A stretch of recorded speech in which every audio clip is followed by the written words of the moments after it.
Let's introduce you to two people who've already made up their minds. Our debate team, should the Prime Minister lose his job? We have the columnist at the Mail Plus, Charlie Peters, who believes Boris should resign, and research fellow at the Bow Group, Benjamin Loughnane, who believes that Boris should keep his job. Benjamin, I think your position is probably the least tenuous right now. Explain your thinking. Well, as exhilarating as the scent of blood is, and as much as I want to see, Boris punished for his the way that he was so hypocritical during these lockdowns and brought in such horrible rules and so many people suffered while he was breaking them, I think we need to step back a bit, get some perspective.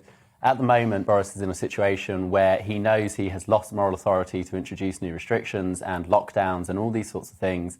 And that's actually, I think, quite good for us because it puts us in a position where we can keep the stability we currently have. It's good for the economy and all the rest of it. But also, I think the situation with regards to who would replace him, there are only worse options. Everyone who is likely to replace him is worse. So we just get a bit of perspective and look at the situation as it currently stands. They're two incredibly negative arguments. Oh, absolutely. He's lost moral authority, therefore it's harder to impose future lockdowns, and there's nobody sufficiently good to replace him. I have never been a huge fan of Boris, and I've said this very often, but the point I'm making is that if we step back a little bit and look at it in a broader picture, I think it's not the time for him to resign.